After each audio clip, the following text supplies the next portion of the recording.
Hello and welcome to another episode of Tank Nuts. I'm very pleased today to welcome Mr. Richard Smith OBE, the director of the Tank Museum in Bovington. Hiya Richard, how are you? Hi Richard, yes, splendid. Still got a pulse, which I gather at the moment is good news. How are you coping in these weird times? It's a bit peculiar really. The museum's closed, so we're on a skeleton staff, making sure that the whole thing's ready to go when we reopen. Good. How long have you been closed? What's this, third week or? Since back end of March, so this is the third or fourth week, which is it's really peculiar, especially walking around the museum over the Easter holiday, where you're thinking there should be a couple of thousand people in here. Where's everyone gone? And if you were a gambling man, when would you sort of estimate things for you my guys guess return is to as normal? good as anyone else's. The common wisdom at the moment is that things like museums and tourist attractions and pubs and restaurants probably aren't going to be the first things to reopen, which disappointing. But we kind of accept that. So if other countries are going for a staged reopening of things which are high risk and low risk, I suspect will be on one of the later stages, rather than one of the earlier stages. But it might be done on the size of your site. So we've got a massive site where you can social distance quite well, actually. So it depends on what the government strategy is, and we like everyone else are waiting to find out. Now, I guess for those who are joining us who don't know anything about the Tank Museum, do you want to give us a quick rundown on the Tank Museum Bovington? The Tank Museum, the quick summary is the Tank Museum in Bovington holds the world's finest collection of tanks and armoured fighting vehicles. So we have a collection which is unmatchable anywhere else, because we have everything from Little Willie, which is the first ever tank, right the way through to vehicles which are in service in Afghanistan in the most recent years. So we've got the full breadth of the story of armoured warfare, with a huge proportion of vehicles which are just unique to us, particularly in terms of early armour development, and we're the most comprehensive collection anywhere in the world. I guess for me, it's always, when we mention the Tank Museum, because for me, from a personal sort of point of view, it's funny how places can become quite, intrinsic and part of your life. And for me, the Tank Museum is one of those places, because it's where I went to basic training across the road from there many years ago. And it's it's really on. Every time, I go down there a lot to visit you guys and see the museum, but it always takes me back to that time, and it's just super strange. Yeah, well, Bovington is the home of the tank. It's the first really dedicated armour base anywhere in the world. It was set up as an armour base in October 1916, and the Tank Museum is the museum of the Royal Tank Regiment, which I believe you know fairly well. just a little bit about yeah. Now, Richard, it's interesting for you because your background is not actually anything to do with sort of history or in any way at all, is it? It's didn't you work for P&O or something? Well, I've got two backgrounds. And by training, I'm a historian. So I've got a history degree. And as part of my degree, I had to do a dissertation, and I did my dissertation on First World War tanks, for which I, funnily enough, did my research at the Tank Museum when I was 21. But then, when I left university, I had the choice of a military history career or a business career. And I had a really interesting offer from P&O to do shipping and logistics. And I figured I could always read history books in the bath. So I went and spent 11 years working in the shipping industry and loved it. And P&O was a terrific company to work for. We got to go to some really interesting places. I spent a couple of years working in New York, a couple of years working in Hong Kong, and it prepared me for being a company director. It's what we were being trained to be. But then my part of P&O got taken over. I was living in Hong Kong. I'd met my wife in America. She's Australian. It's not her fault. It happens to lots of people. And so we were looking all over the world for different sorts of places we could live or jobs I could do. And my mum realised that access to grandchildren would depend on me having a job in the UK. So my mum started checking the job ads in the paper. And my mum saw the job ad for the Tank Museum director job in the newspaper, sent me an email saying, "I think I found the job for you." And I was pointing out to her, I've never actually worked in a museum, Mum. And turned out she was right. So how did you fit when you? I mean, you obviously when you applied for the job. Then, I mean, it's just such a different change in career structure or something. I mean, what was running through your mind when you went through there? I mean, I thought going from working in logistics in Hong Kong to a museum in Dorset was an obvious step. Yeah, absolutely. I hadn't thought of it before. But how does a job interview go for a director of a tank museum? I suppose there are two or three different aspects to it. So one is that it'd been a First World War tanks in particular, and the story of the British Army, particularly the great citizen armies of the early 20th century, have been a lifelong interest for me. It's something this is what I read in the bath.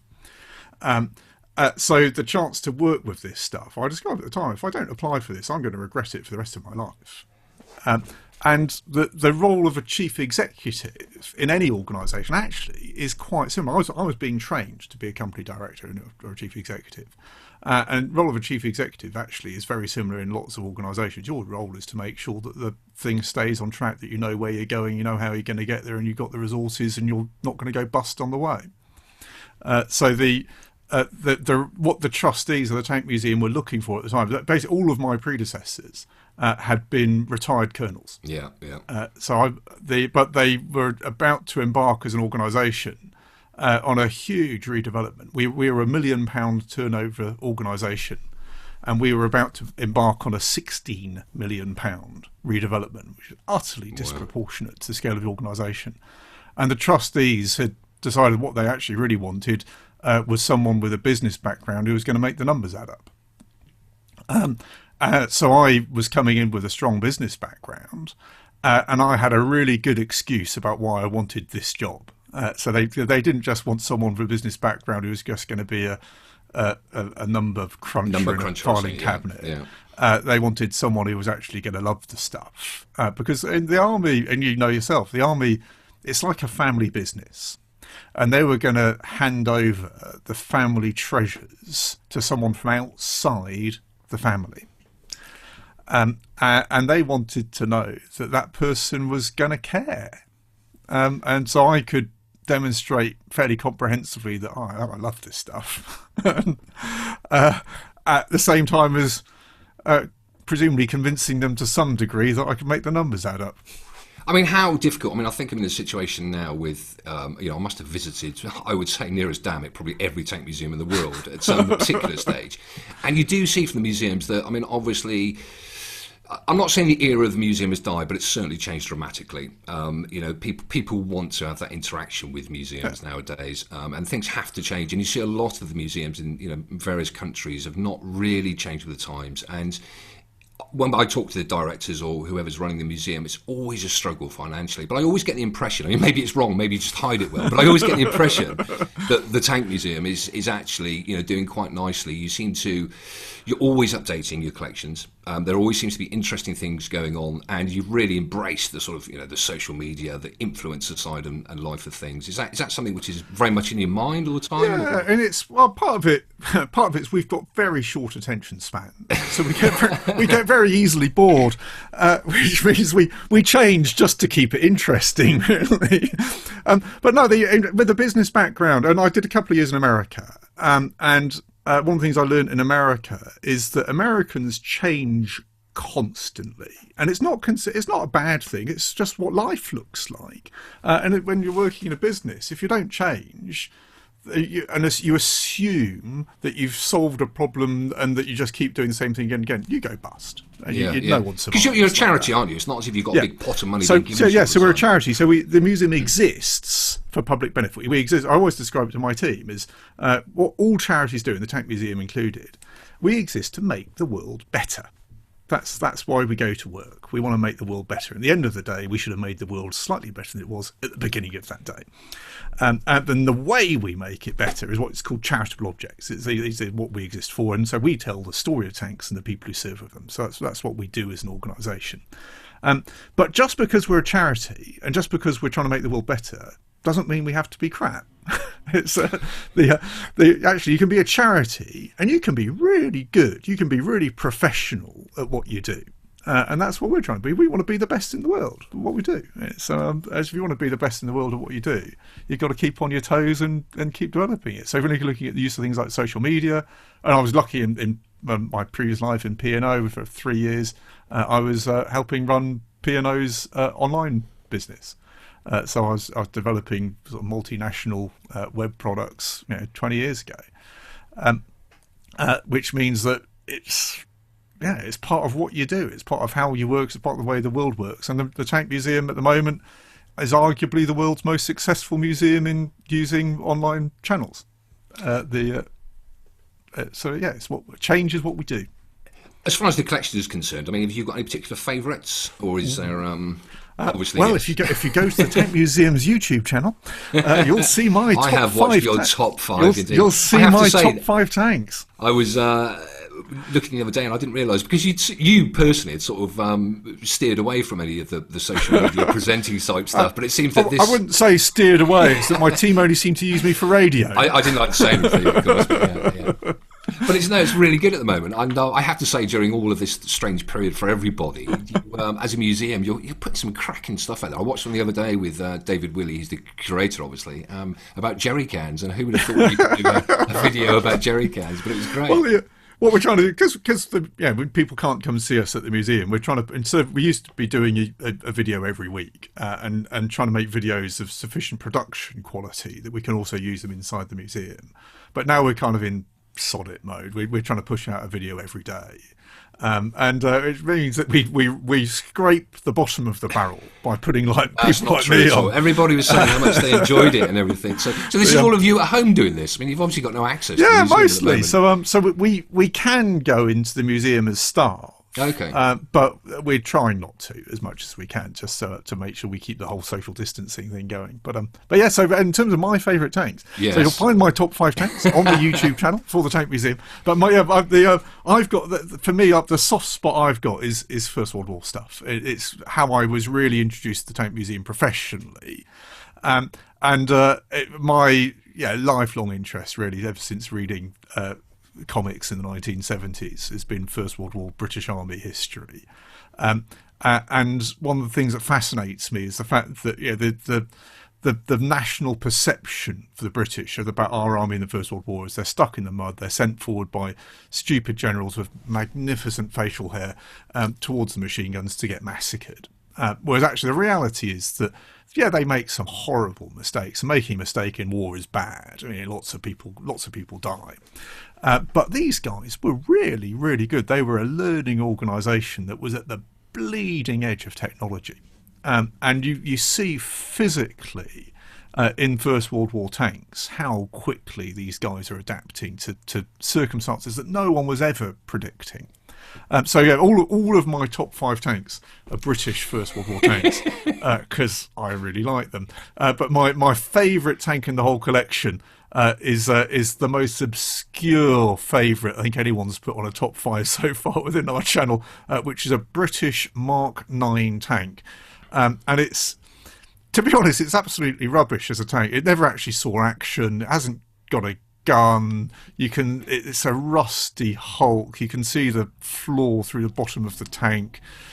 It's an anonymous blob of a tank, and no one loves it apart from me.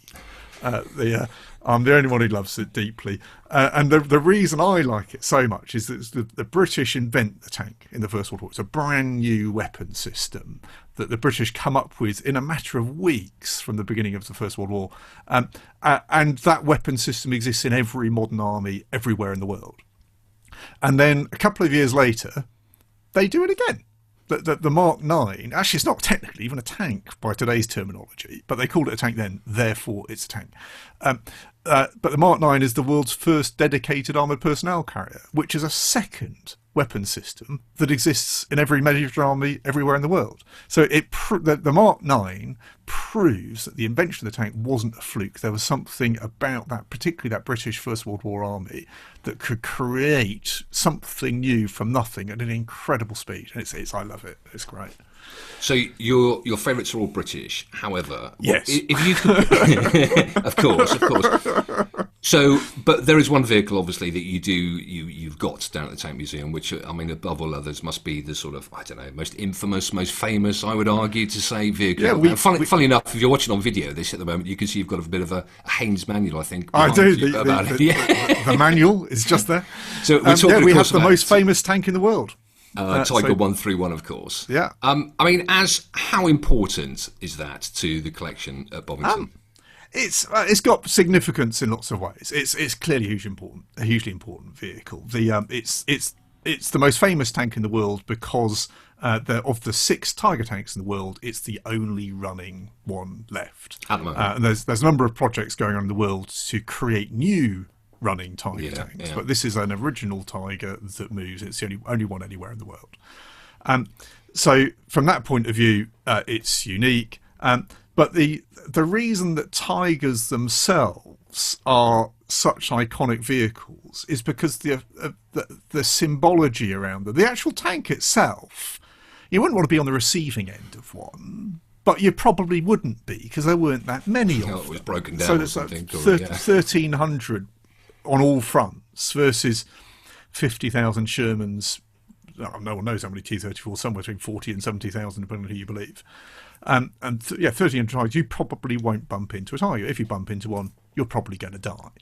So when they're talking about these sort of exchange rates of 3 Shermans to take out 1 Tiger, I remember talking to a World War II vet once who pointed out to me when we were talking about what it was like to fight up against Tiger tanks. So he was saying, when you talk about the 3-to-1 exchange rate, always remember to put yourself in the shoes of one of the 3. It reminds me, you had not so long ago, it was the Tiger exhibition, wasn't it, when the veterans came down and absolutely. So the Tiger, and so what you had even in the Second World War in 1944, they described it as Tiger terror, and the feeling of if I come across one of them, I'm going to die, and it was the most sophisticated piece of kit. When it comes out, it's April 1942. It's tank for tank, the most sophisticated, most powerful tank in the world. But I think part of its iconography relies on how, for instance, particularly the British perceive German engineering. The Germans love doing things in a particularly beautiful way. So German engineering, my next Tank Museum video will be about engineering culture. If you're a German engineer, what good looks like is big, complicated, beautiful and expensive. And the Tiger is the absolute embodiment of an entire engineering culture. And people like owning German stuff because it looks nice and it works. There's an absolute fascination, isn't there? With, I mean, funny you should say that because I was doing an interview yesterday about Panzer II and sort of like the most understated vehicle during the war at all. Nobody really talks about it. Everybody talks about Tigers and Panthers and everything else, but the Panzer II was critical for the Germans as far as the war. Well, it's the workhorse of Blitzkrieg. Exactly. So it's absolutely fascinating. But every time I talk to people, it's always when they mention Bovington Tank Museum, it's always they straight away think of Tiger 1. So it's what we would call a museum a hero object. It's one of those things which is so distinctive and so famous that it requires a momentum all of its own. So something like that, people come visit to see it. We've asked a lot of questions of the audience, but I mean, there's a lot of questions. Perhaps we just jump in one to one now about Tiger 131, of course. But the majority of the questions are all about the maintenance and the upkeep. Now, I imagine for something like this, it is hugely time intensive, the maintenance and the upkeep. Expensive, I would have thought as well. Yeah, interestingly, we've operated German Tiger tanks for a lot longer than the German army ever did. It's a good fact. Which is quite a nice one to have in the back of the mind. I remember there's an American collector who died a few years ago, a guy called Jack Littlefield, lovely guy, wonderful collection on the west coast of the US, which is now held in the Collings Foundation mainly. Jack had just finished, last time he came over to visit us, he just finished the restoration of a Panther. And his wonderful phrase he had was, "Restoring a Panther helped me realise why the Germans lost the Second World War." Because these things are insane. So yes, it's big, complicated, beautiful, and expensive. But the best analogy I can make of how what maintaining a Tiger is like is the Mini. And if look, the Mini is a car which was produced both by the British and nowadays is produced by the Germans. So the Mini Cooper is a BMW. And a couple of years ago, I was taking my car in for a service, and the guy in the mechanics had spent the entire morning trying to change the speedometer on a Mini Cooper. Where in 20 years ago, your average 17-year-old could pull apart an old Mini completely and put it back together again. So the Germans, because they're trying to make it big, complicated, beautiful, and expensive, the maintainability is a mere detail. It doesn't come up in the discussion. So if you want to change a wheel on a Tiger, if you want to change one of the inside wheels, you've got to take 5 off to get to it. A couple of years ago, we had to replace 2 fan drives. So the fan drive gearboxes. So each fan drive has its own gearbox. There's two fan drives. But of course, because it's German, rather than having the same gearbox twice, or one gearbox to do 2 drives, the gearboxes are handed. There's a left-hand gearbox and a right-hand gearbox. So you have to make both of these gearboxes separately. And they're only about so big as a component. And they cost us 30 grand. £30,000 to get these 2 things made. And the thing is eye-wateringly expensive to operate. So the maintainability of a Tiger, as we try and work the thing and operate the thing, we learn a lot about the reality of German Second World War arms. So some things actually a bit of a surprise. So one of the big surprises was actually how nimble a Tiger is. So the assumption was always in the past that yes, it's big and it's got a great big gun, it's heavily armoured, but it lacks manoeuvrability. But actually, the manoeuvrability is absolutely fine. If you come back to Panzer II, Panzer II is designed to move at 25 miles an hour because the German battle is designed to move at 25 miles an hour, and therefore Tiger also can go 25 miles an hour. It's absolutely fine. It's quite a manoeuvrable, perfectly reliable from that point of view tank. So you see that actually manoeuvrability is okay. The 2 absolutely crucial weaknesses we found with Tiger, maybe 3. So 3 weaknesses amongst the many weaknesses, such diverse features. So one weakness, fuel consumption. So fuel consumption on a Sherman, give or take 2 gallons to the mile. Yeah. The official fuel consumption on a Tiger is 5 gallons to the mile. We think Tiger 131, and admittedly we drive it in quite a low gear and it's not necessarily driven optimally, but we think the fuel consumption is 8 gallons to the mile. So 200 yards to the gallon. And then you have to ask yourself, well, which country's got the least petrol? We'll be okay at the moment with the price of oil at the moment. We wouldn't have a problem. Yeah, sure, that's fine at the moment. So you've got the fuel consumption is nuts. The cost of maintenance is insane. If you're maintaining one vehicle like that, that's fine. You can get away with it. But if you're maintaining a fleet of vehicles, the level of maintenance resourcefulness and the challenge of maintenance is nuts. But the other one actually, which was a real surprise to me, is the drivability. So what you get with if you compare Panther or Tiger to T-34, so T-34 is physically hard work to drive. Very. And the guys assure me that if you can change gear on a Tiger with one finger. If you want to change gear on a T-34, having someone to help is quite useful. I had a mini crowbar once when I drove. A sledgehammer sledgehammer can be handy. But with T-34 it's quite difficult to brake. So it basically drives like a crappy 1940s tractor. Tiger, yes, you can change gear with one finger, but the best analogy is it drives a bit like a Porsche. And it's actually it's quite difficult to drive a German heavy Second World War tank well. So that the last time we changed driver, so the driver before the one, he's currently the main driver, I saw the first run that this guy did in a Tiger. So we got a straight piece of road down the back of the Tank Museum, and I watched this guy driving Tiger for the first time. And this guy was a hugely experienced driver. This guy had driven everything that could drive. He was no novice. And I watched him drive down the straight road, and you could see every gear change. Because it's really difficult to drive well. And actually, there's an American historian, a guy called Tom Jentz, he was the guru on German Second World War Army. He died nearly 10 years ago now. But I remember talking with Tom about the drivability of these things. And Tom thought, in his view, the Achilles heel, the absolute fundamental problem for German Second World War armour was drivability. That the analogy he brought was that if you look at 18-year-olds in 1944, in 1944 the Germans are suffering 30% of their armoured losses from mechanical failure.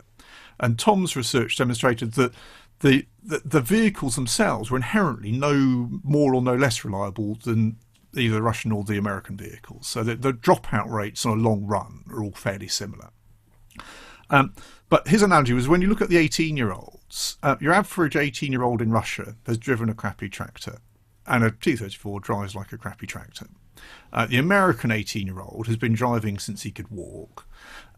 He joins the army. He then gets almost unlimited driver practice on a Sherman, and then he's issued with a Sherman. The German 18-year-old is probably only doing about 4 or 5 hours of tracked vehicle training, and that would be on a Panzer III or Panzer IV, as opposed to an obsolete vehicle about half the size of a Panther or a Tiger. And then they're getting bumped into these heavier vehicles, and they're just not good enough drivers. These vehicles are difficult to drive well, and the German drivers have the least experience of driving, and they're given the most complicated kit. And the Panther is actually probably a better example. Panther had a well-documented problem on its final drives. If you're clumsy at changing gear, then you basically you mess up the final drives and the tank breaks down. Tiger's not completely similar. The engine's basically the same. And yeah, so what we see is that the complexity of driving the thing, you can start to really understand why they're getting these astonishing losses from mechanical failure. And when you're trying to win the war by having the best kit rather than having the most kit, and you're losing a third from mechanical failure, primarily because the drivers aren't good enough, or the vehicles are too complicated to use. One of the things, the messages I give to the modern army is that what you learn is that capability is useless without usability. Totally, couldn't agree more. When we talk about 131, I know having had previous conversations with you, there's some concern about, and some people would say, we shouldn't be running these vehicles nowadays, they should be parked up and left alone. What's your personal opinion on, because at the moment 131, it used to be 2 Tiger days, so the day that you got it out, now you're down to 1 Tiger day? Oh no, we're still on 2 Tiger days. Oh, you're still on 2 Tiger days, yep. Okay. But that's the only time that to my knowledge, that a 131 runs.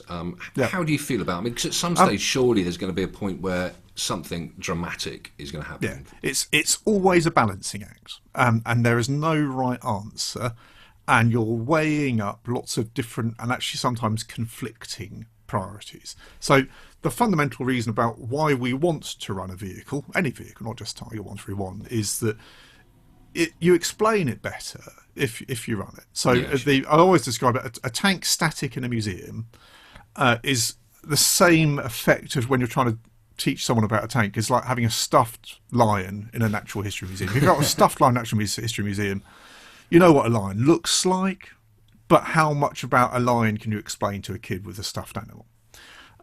So if our tiger running the thing, isn't chasing down the antelope on the Mazomara, but it's like the safari park equivalent of trying to help people understand what a lion's about. So you interpret the object better if you do with it the kind of thing it was meant to be doing, if you make it a more authentic display by running it. So we're a museum of machines, not a museum of statues, is the way I normally understand it. So the desirability to run something is actually pretty straightforward. And nowadays, of course, you can measure the difference it makes. So there are 6 Tiger tanks in the world. All of them have got YouTube videos about them. And you can use the YouTube interest, the social media interest, to find out what people care about the most, what people like the most. And the other 5 Tigers have got about 250,000 or so viewings between them. Tiger 131 gets over 1 million viewings a year. And that's as a metric of social value. That gives an idea that actually, okay, there is genuine value in running something. So the upside is actually running stuff presents it really well. The downside is equally straightforward, and that's that if you operate machinery, you will break it. And it's not a question of you might, you will. The issue is when are you going to break it? Yeah, no, of course. Rather than are you going to break it? So, and the real difficult judgment is making a call about, therefore, what can I afford to lose when I'm operating something?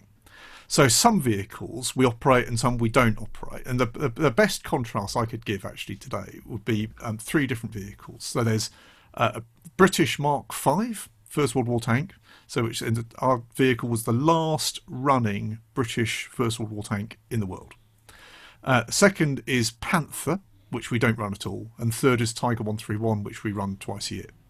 Now, if I look at those 3, Tiger 131 we run, and we run it now, recognising that running it now means that there will be a point in the future where we can't run it.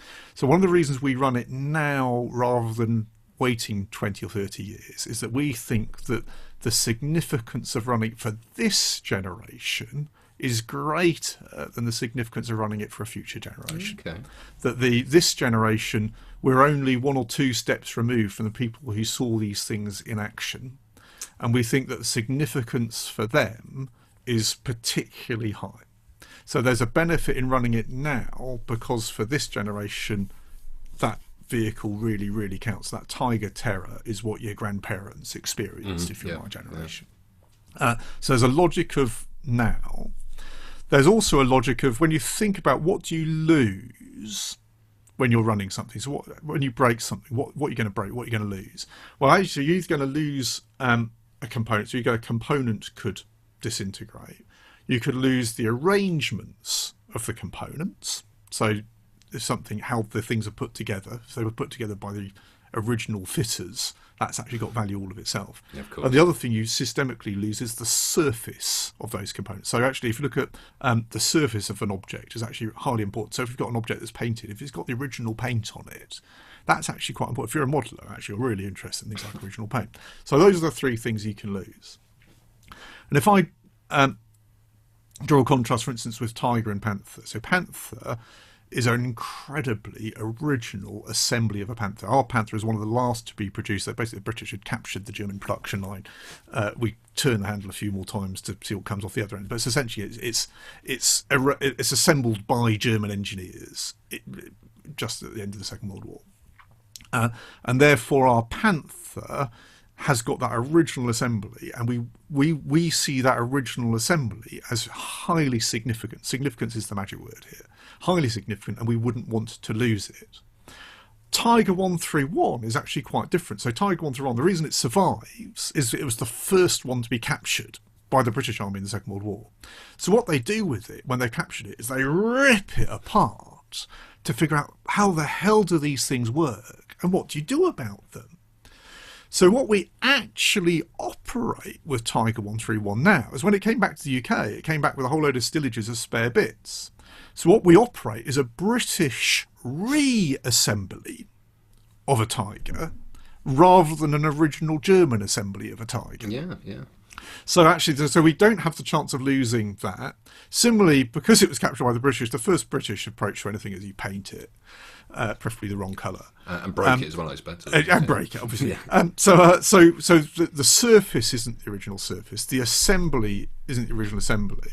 And when it comes to spare parts, because we know it came over with stillages of spares, actually the likelihood is quite a lot of the bits on the Tiger are probably from those stillages of spares rather than the ones which were originally fitted on the tank. And the challenge of, if you've got original parts or original specification of parts in any machine, how many bits can you rearrange before you lose the value? Well, the thing is, what we do know is that it was rearranged well before we started using it, and actually probably during wartime it was all properly rearranged. So the Tiger, if you compare the Tiger and Panther, they're quite different. So the Panther is more original than the Tiger, and therefore we don't operate the Panther. The other one which actually is worth having in the back of the mind is when you're looking at our Mark V. we operated the Mark V tank for 70 odd years, and it's the same approach. We operated that while the people who were alive in the First World War were still alive, while their children are still alive. And when it got to the point where we could see the damage developing to it, then we stopped. And the biggest, most difficult decision about running Tiger 131 actually isn't the decision we're making at the moment about keeping running. It's the decision about when we stop running. It's a judgment call. So at the moment, we're not seeing damage being done to it, which is irreversible or puts the object at risk. That's different. When we were looking at our First World War Mark V, the damage we were seeing, we concluded was actually sufficiently severe. It was stress cracking through the hull of the vehicle. We concluded on that one that if we carried on running, the object would be at risk.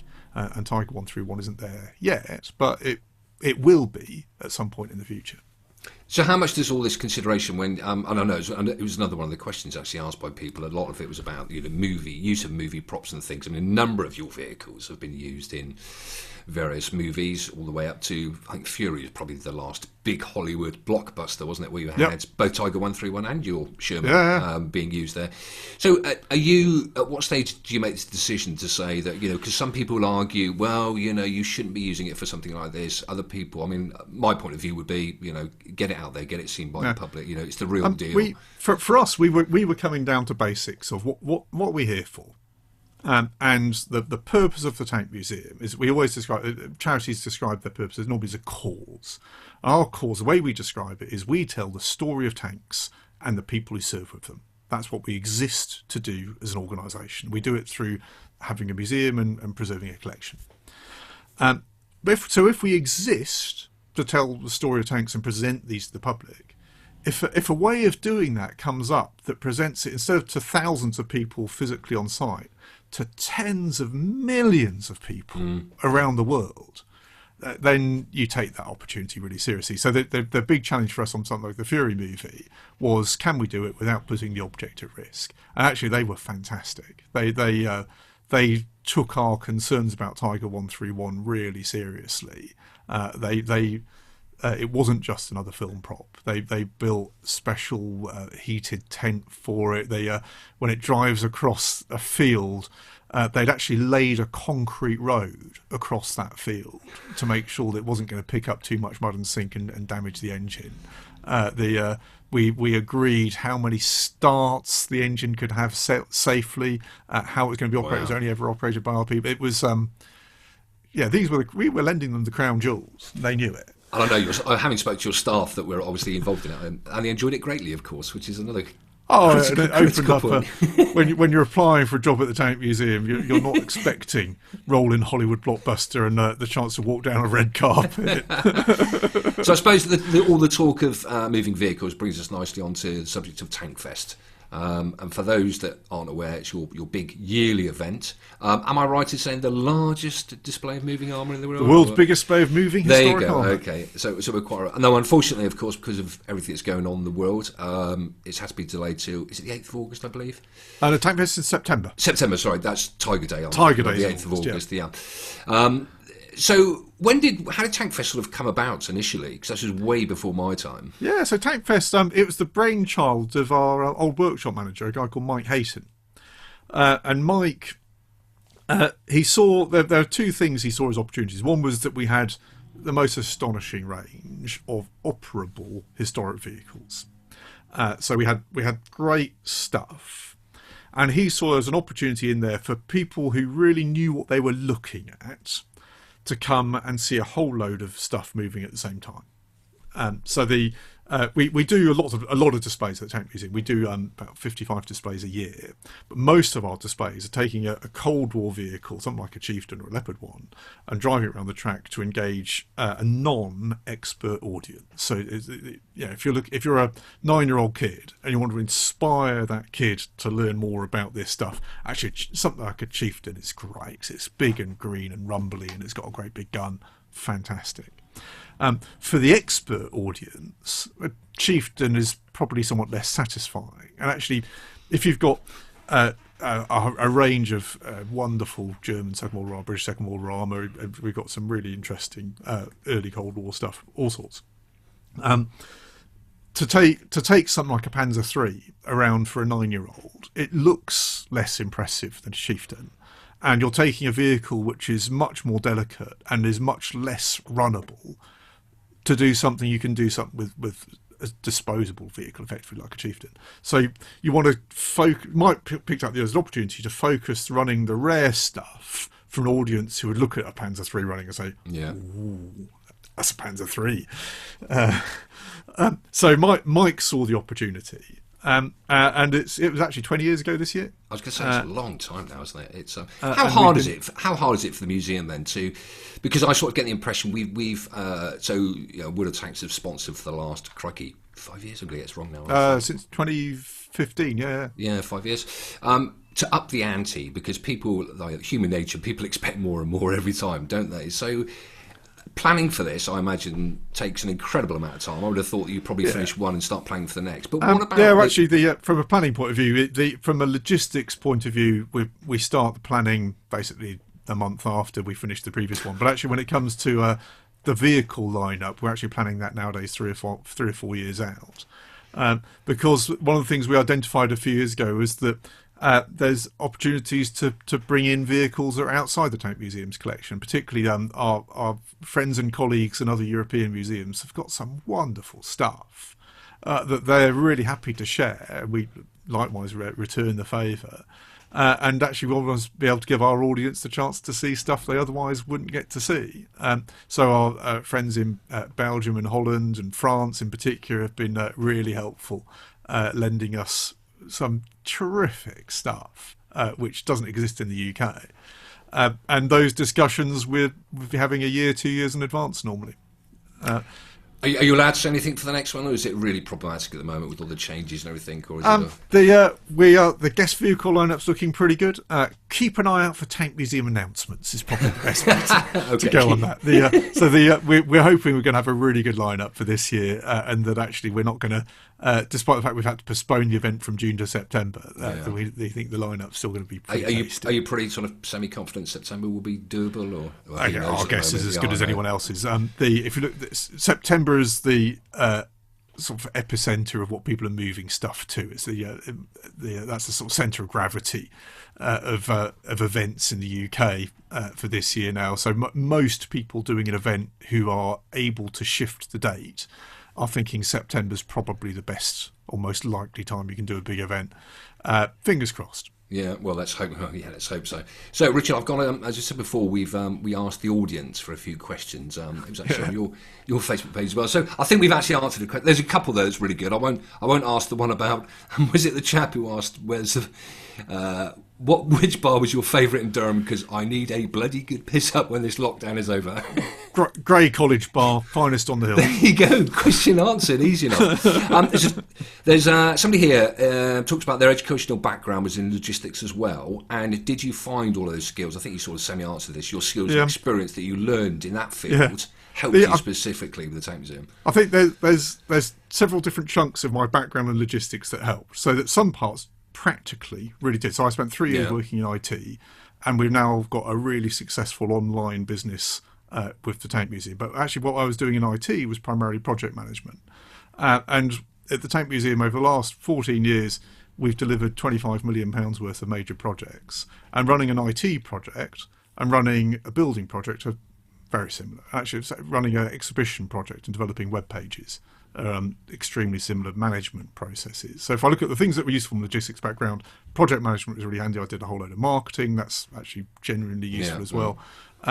The fundamentals of running a business and making sure you've got a bigger number on the in column than the out column. That's quite handy. The single most important thing that logistics brings you, though, is that if the person who asked the question is working logistics, they'll know that the most important character trait you can have if you work in logistics is laziness.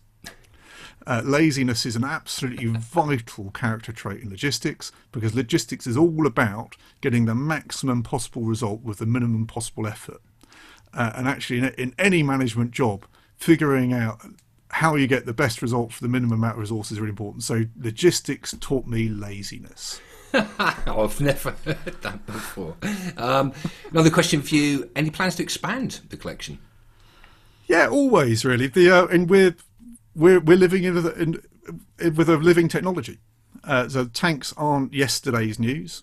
They're still around, and anyone who is a fan of Star Wars knows that tanks will be around for a long time to come. Actually, that was a long time ago, wasn't it? That's another story. Was it a long way away or something like that? Anyway, but if you look at the tanks of Star Wars, say that this is a future-proof technology. So from an expansion point of view, there's two strands of whether we expand physically in terms of footprint or whether we expand in terms of collection. We will always be looking to expand. We want to remain the most comprehensive collection in the world. And from a footprint point of view, we're probably not looking at much in the way of expanding exhibition space. But if you keep growing the collection, then these things are quite big.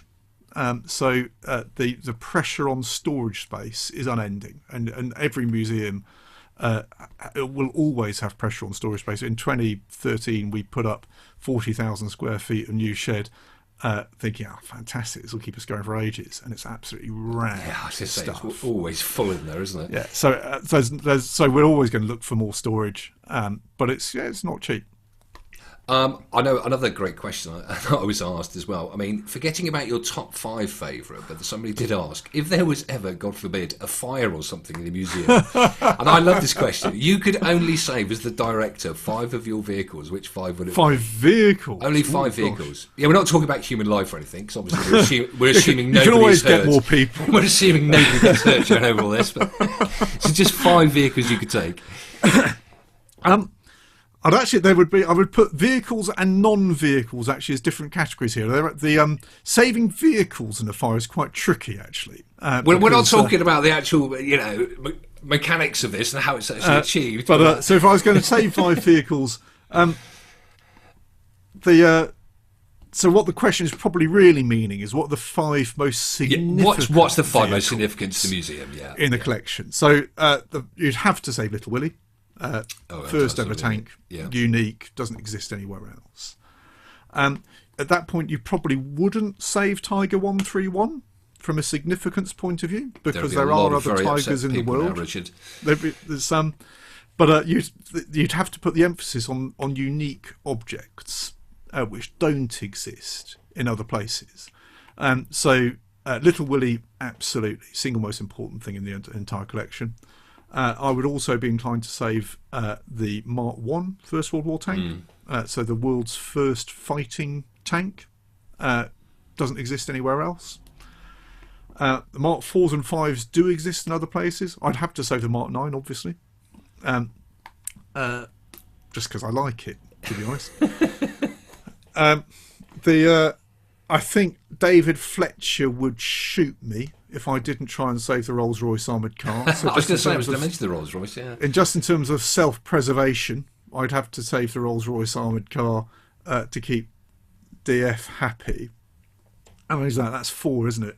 Yeah, you got one more to go. I've got one more. Go on, chuck in Tiger 131. Just I knew it would be in there somewhere. Just keep the punters happy. And sort of final question there for you, Richard.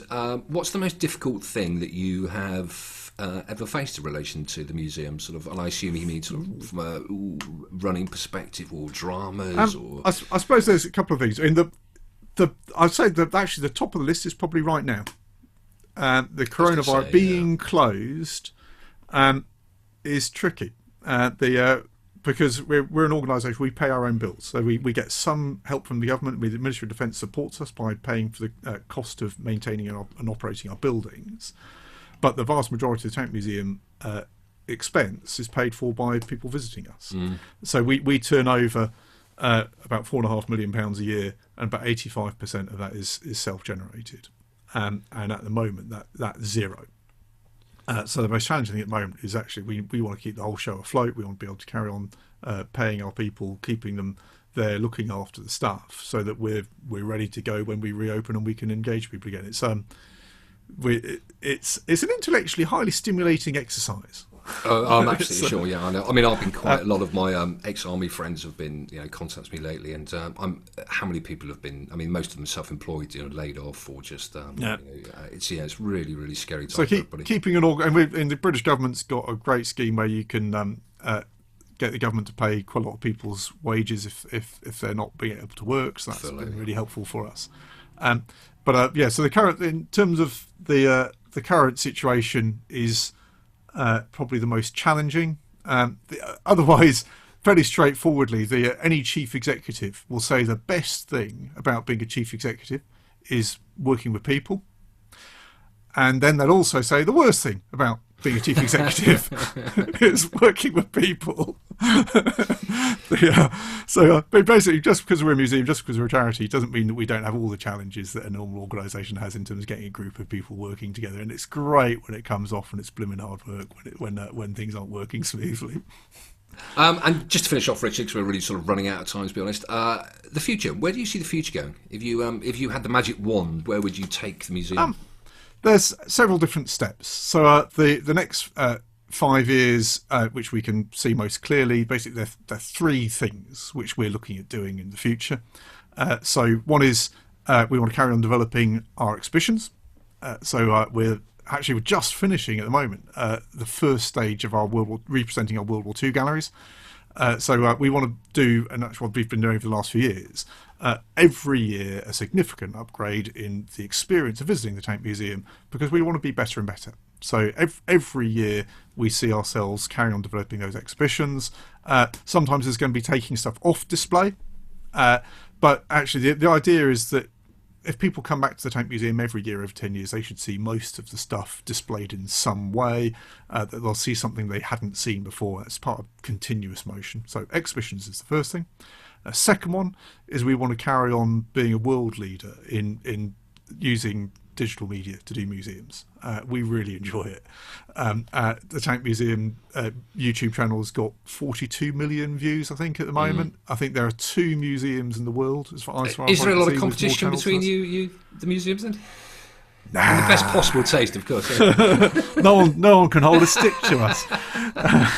We watch what other people do. We want to be the best. So there's a couple of museums in America who've got more viewings than us, and we want to overtake them. We want to be number one. But it's not just about YouTube. We're looking at the other digital media that we can use as well. So we're really excited about becoming a digital leader to take. We're a museum we're in a secret base in the middle of nowhere. That's what Bovington is. And you have got Monkey World, of course, up the road. And we've got Monkey World next door. So we want to take our stuff globally. Our stuff is so good. We want to take it all around the world, and you can only do that through digital media. So we want to carry on developing our digital media. And the third one is we want to look after the stuff. Actually, the reason we've done £25 million of redevelopment, the reason that we've rebuilt the museum, we built new storage, we built new workshops, is that we want to be able to generate the income so we can tell the stories well. But you can't tell the stories well if you haven't got the stuff. And this is a unique collection, and we've now got facilities to look after the stuff. And actually, that we see ourselves doing a long-term program of, on one side, conservation, which is about how you stop something getting worse, but also looking at restoration projects, about how you take something and actually bring it to life again. Super. Richard, thank you so much for your time. I really genuinely wish, you and all the rest of the museums, obviously throughout the world at the moment, the best of luck for the future. Let's hope everything can get back to normal as soon as possible. Anything you want to say? Obviously for those listening or watching, if you've never been to the Tank Museum, you have to go. It is the place to go. Absolutely. I absolutely love it. It is fantastic. Good luck with the future, Richard. A last-minute plug for yourself? Last-minute plug for the Tank Museum. So I would say the Tank Museum will be open as soon as we're allowed to open. Come and visit us. The best way you can support us is come and visit us. And by a happy coincidence, that means you also happen to see the world's best collection of tanks and armoured fighting vehicles. And it's great. I've been there for 14 years. It feels like 5 minutes, and it's great. It's awesome. Brilliant. Thank you so much, Richard. And all the best to obviously you and the family, and keep safe. Thank you so much for joining us. Please subscribe to this podcast and be sure to tune in for the next episode.